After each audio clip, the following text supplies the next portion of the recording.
মুহতারাম হাজরিন, গুনাহের 5টি ক্ষতি রয়েছে।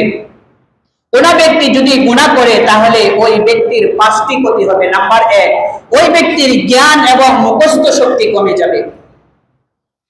জ্ঞান এবং মুখস্থ শক্তি কমে যাবে। বান্দা যখন গুনাহ করবে তখন তার মুখস্থ শক্তি, স্মৃতি শক্তি আস্তে আস্তে কমে যাবে। আর সেই স্মৃতি শক্তি হচ্ছে আল্লাহ তাআলার অনন্য এক নিয়ামত। আল্লাহ তাআলার অনন্য এক নিয়ামত। এই স্মৃতি শক্তি আল্লাহ তাআলা কোনো গুনাহগারকে দেয় নাই। বান্দা যখন গুনাহ করবে তখন আল্লাহ তাআলা এই স্মৃতি শক্তি, যে আল্লাহ তাআলার অনন্য এক নিয়ামত, এই নিয়ামত আল্লাহ তাআলা ওই বান্দার কাছ থেকে তুলে নেবে। এজন্য গুনাহ করা যাবে না। গুনাহ করলে স্মৃতি শক্তি কমে যাবে। মুহতারাম হাজির, ইমাম শাফি রাহমাতুল্লাহি আলাইহি একদিন মদিনায় ইমাম মালিক রাহমাতুল্লাহি আলাইহির সামনে বসা ছিলেন। তখন ইমাম মালিক রাহমাতুল্লাহি আলাইহি ইমাম শাফি রাহমাতুল্লাহি আলাইহিকে দেখে বুঝলেন যে ছেলেটির মধ্যে প্রতিভা আছে, ছেলেটির মধ্যে প্রতিভা রয়েছে। তখন তিনি তাকে নসিহত হিসাবে বললেন যে আমি দেখতে পাচ্ছি আল্লাহ তাআলা তোমার অন্তরে আলো দান করেছেন, আল্লাহ তাআলা তোমার অন্তরে জ্ঞান দান করেছেন। অতএব তুমি এই আলোকে, তোমার এই জ্ঞানকে তুমি গুনাহের অন্তর দ্বারা, গুনাহের অন্ধকার দ্বারা নিভিয়ে দিও না।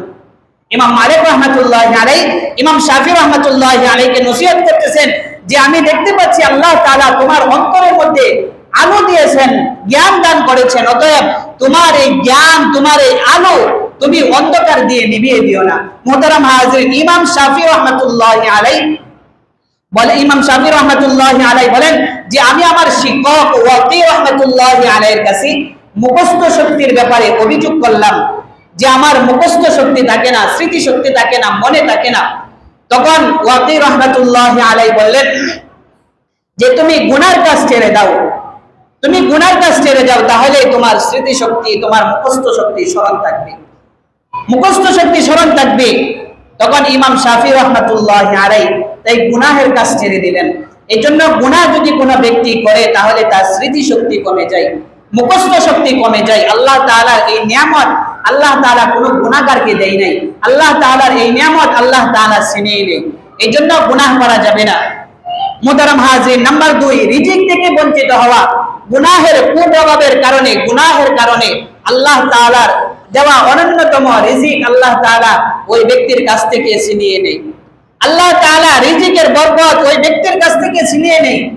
তার রিজিকের মধ্যে কোনো বরকত থাকে না। দেখা গেছে এক সময় সে ভালো পর্যাপ্ত খাবার খেতে পারত, তার পর্যাপ্ত টাকা পয়সা ছিল, কোনো চিন্তা ভাবনা ছিল না, কোনো টেনশন ছিল না। হঠাৎ করে তার সবকিছু বেবরকত হয়ে গেল, সবকিছু বেবরকত হয়ে গেল। আস্তে আস্তে সব নিয়ামত চলে যাচ্ছে, বরকত চলে যাচ্ছে। এই যে বরকত চলে যাচ্ছে, নিয়ামত আল্লাহ তাআলা উঠিয়ে নিচ্ছেন একমাত্র গুনাহের কুপ্রভাবের কারণে। আমার গুনাহের কারণে আমার রিজিক যে আল্লাহ তাআলা বরকত রেখেছেন, সেই বরকত আল্লাহ তাআলা উঠিয়ে নেন। এই জন্য আমি যতই কামাই করি না কেন, টাকা পয়সা যতই উপার্জন করি না কেন, আমার টাকা পয়সার মধ্যে কোনো বরকত থাকে না, আমার রিজিকের মধ্যে কোনো বরকত থাকে না।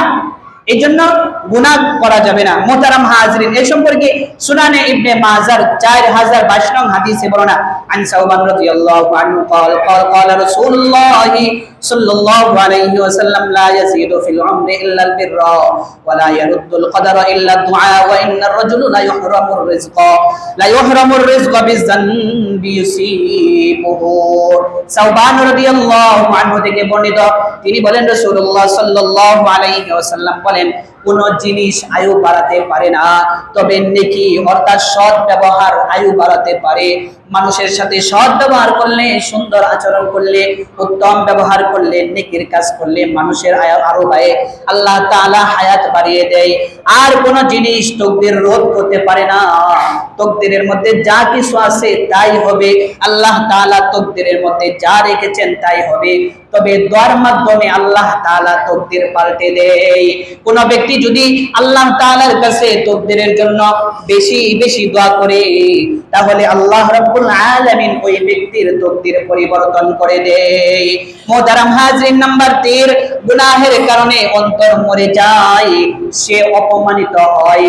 কোন ব্যক্তি যখন গুনাহ করে তখন তার অন্তর মরে যায়, সে মানুষের কাছে বিভিন্ন ভাবে লাঞ্ছিত অপমানিত হয়। মোহতারাম হাজরিন, এই জন্য সম্মান দেওয়ার মালিক আল্লাহ এবং সম্মান মালিক না দেওয়ার মালিক আল্লাহ। সম্মানের মালিক আল্লাহ ও সম্মানের মালিক আল্লাহ। আমি আল্লাহ তাআলার অবাধ্য আচরণ করে আল্লাহ তাআলার কাছে সম্মান থেকে আমরা বঞ্চিত হই, আল্লাহ তাআলার কাছে যদি আমরা অসম্মানী হই, গুনাহের কারণে যদি আল্লাহ তাআলা আমার প্রতি নারাজ থাকে, আল্লাহ তাআলার কাছে আমি অসম্মানী হই, তাহলে এই গুনাহের কারণে আল্লাহ তাআলা বিভিন্ন ভাবে আল্লাহ তাআলা আমাকে লাঞ্ছিত অপমানিত করবে। এই জন্য মুসলমান ইমানদার গুনাহ করা যাবে না।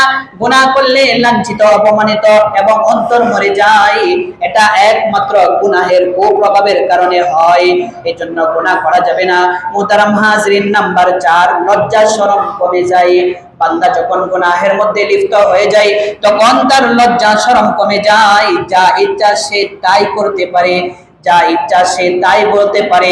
হাদিসের মধ্যে বর্ণিত আছে, রাসূলুল্লাহ সাল্লাল্লাহু আলাইহি ওয়াসাল্লাম বলেন, حدثنا أبو مسعود قال قال النبي صلى الله عليه وسلم إن مما أدرك الناس من كلام النبوة الأولى إذا لم تستحي فاصنع ما شئت।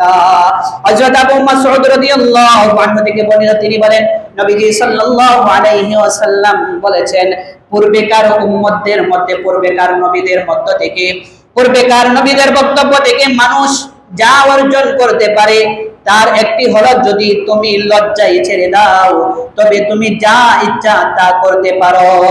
অর্থাৎ লজ্জাহীন মানুষ সে যা ইচ্ছা তাই করতে পারে। লজ্জাহীন মানুষের কোনো কল্যাণ থাকে না, আল্লাহ রাব্বুল আলামিন তার কাছ থেকে কল্যাণ তুলে নেয়, সে অকল্যাণকামী হয়ে যায়। এই জন্য গুনাহ করা যাবে না। গুনাহ করলে আল্লাহ রাব্বুল আলামিন গুনাহের কুপ্রভাবের কারণে তার লজ্জা শরম কমে যায়। নাম্বার 5, গুনাহের কারণে বান্দার অন্তরের মধ্যে কালো দাগ পড়ে যায়। বান্দা যখন গুনাহ করে তখন তার অন্তরের মধ্যে একটা কালো দাগ পড়ে যায়।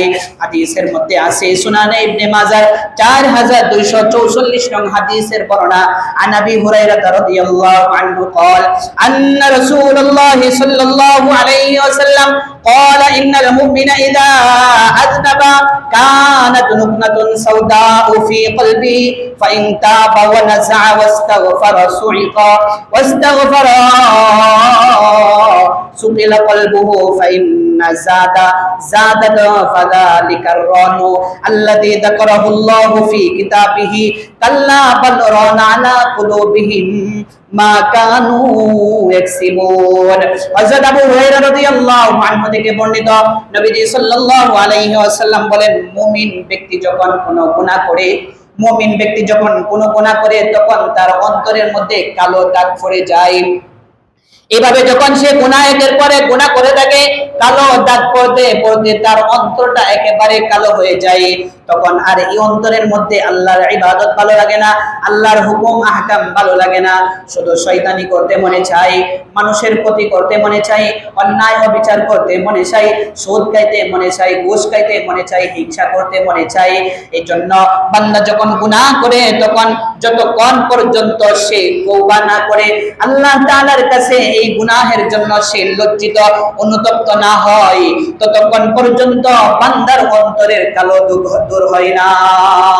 বান্দা যখন গুনাহ করে তখন তার অন্তরের মধ্যে কালো দাগ পড়ে যায়, আর এই কালো দাগ যখন বান্দা গুনাহ করতেই থাকে তখন তার অন্তরটা কালো আচ্ছন্ন হয়ে যায়, তখন আর এই অন্তরে আল্লাহর বিধান ভালো লাগে না, আল্লাহর হুকুম ভালো লাগে না। আর যখন বান্দা একটি গুনাহ করার পরে সে অনুতপ্ত হয় যে আমি তো গুনাহ করে ফেলেছি, অন্যায় করেছি, আল্লাহ তাআলার কাছে সে মাপ চাই এবং চিরতরে এই অন্যায়টা ছেড়ে দেওয়ার কারণে আল্লাহ রাব্বুল আলামিন ওই বান্দার অন্তর থেকে ওই কালো দাগটা দূর করে দেয়। এই জন্য গুনাহ করা যাবে না। গুনাহ করলে